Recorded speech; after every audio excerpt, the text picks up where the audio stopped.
Salut, c'est Guillaume Gouix sur Cinécran. On vient de recevoir un coup de fil du Corbeau. Il a dit qu'il allait s'en prendre à ton fils.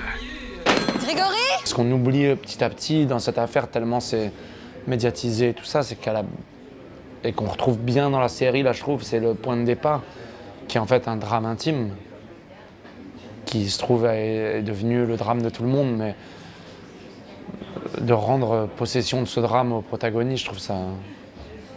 Ouais. Voilà, donc c'était la responsabilité, elle est juste d'essayer de faire ça avec pudeur et sans voyeurisme.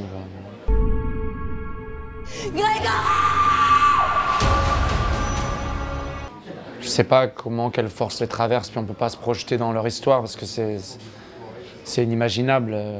Enfin voilà. Mais il y a cette force comment dire, de s'échanger les rôles, quoi. C'est un vase communicant entre qui porte et qui est porté, et ça change en permanence. Oui, c'est à observer et puis à jouer, c'était passionnant de voir comment ils tiennent dans le chaos ensemble, et à chaque fois le pilier change, et il y a un pilier qui s'effondre, et ils avancent en se supportant l'un l'autre. Je me suis vengé du chef. Vous ne trouverez jamais. Le corbeau ou les corbeaux, c'est des gens de la famille. En tout cas, des gens très proches. Il n'y a pas de mobile. Juste une haine sans fond. Ce qui me plaisait, c'était de redonner corps à l'incarnation, quoi, de réincarner les personnages, de redonner vie et sentiment à une affaire qui est complètement désincarnée par tout le monde et auquel on ne donne plus de sentiments. C'est des noms sur des papiers juridiques, on veut savoir, on veut élucider, on veut avoir le scoop, on veut courir après l'info, on veut depuis plus de 30 ans. Et là-dedans, on perd un peu simplement l'incarnation et l'intimité des gens. Si jamais la justice ne parvenait pas à retrouver l'assassin de votre fils, l'assassin, je le retrouverai. C'était bien d'avoir le temps de raconter et de traiter l'affaire. Ouais. Mais ce qui me plaisait, moi, c'était surtout déjà d'observer le rapport, de prendre un fait divers et d'observer le rapport des médias à la justice et au drame intime, et comment... Et voilà, je trouve que c'est un reflet de la société assez fort, de voir quelle place à qui et comment ça bouge et comment ça fait bouger le reste. Mais pourquoi cette haine ? La jalousie. Cette affaire a pris une dimension médiatique considérable. Elle se joue avec nous, les journalistes. Forcément, j'étais curieux, j'ai vu, j'ai lu, j'ai regardé plein d'images d'archives.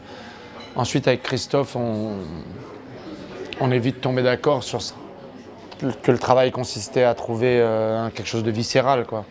Si on trouvait la douleur, l'esprit de revanche, l'amour, la haine, la tristesse qu'il a, l'espèce de chaos intérieur, et comment il reste digne avec ça et fort, ben, on s'approcherait du personnage plus que si on essayait d'imiter une posture, un phrasé.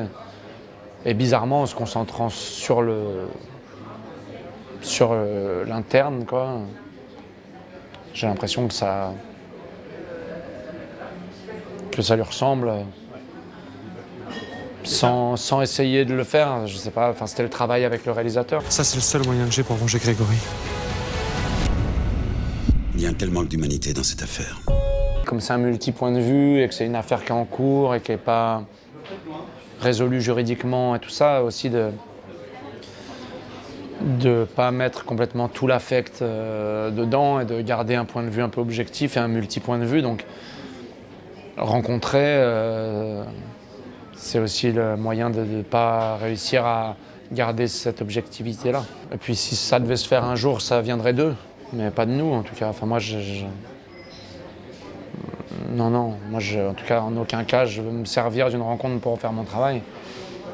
Si ça vient d'eux, on répondra, enfin moi, pour ma part, je répondrai présent. C'est ça la presse ? M'accuser d'avoir tué mon enfant ? On est vraiment tout seul alors, c'est ça? Il fallait trouver une fusion immédiate, quoi. Donc on a été très fusionnel et on a, comment dire, c'était un tournage très dense, très... Ouais, c'était passionnant de la regarder faire aussi. C'est-à-dire qu'on avait peu d'air, on n'a aucune scène où on peut respirer, nous. Et on a vraiment vécu la chose sur l'instant de manière très forte et c'était comme ça, c'était très bien. Ils ont tous un alibi, mais nous, aucune preuve. Si c'est pas la roche, c'est la mer. C'est absurde, pourquoi il n'y aurait que 2 pistes? Et les costumes, les téléphones, les clopes, tout a aidé. Mais tout aide toujours, je trouve. Après, ce qui est assez fort, c'est que la reconstitution, elle est très fine, je trouve. Et il arrive à faire d'un fait de société précis un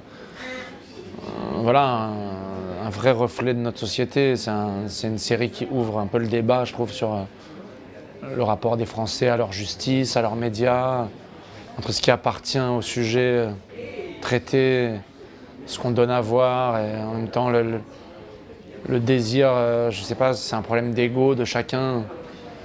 Je suis pas journaliste, mais l'envie de délivrer une information et l'envie d'être le premier à le faire, c'est deux désirs un peu contradictoires, quoi. C'est-à-dire qu'il y en a un qui est pour éclairer un pays d'un savoir et l'autre pour s'éclairer soi-même. Donc c'est assez passionnant. Christine Villemain est victime d'une des plus grandes erreurs judiciaires de l'histoire de ce pays. Il y a forcément d'autres suspects. J'ai l'impression que c'est que parfois prendre le temps de traiter un sujet, ça vaut le coup, même pour les médias. Je vous inculpe d'assassinat sur votre enfant Grégory Villemain. Vous savez pas. Ça n'a aucun sens de désigner les parents de Grégory comme coupables. Il y a un tel manque d'humanité dans cette affaire.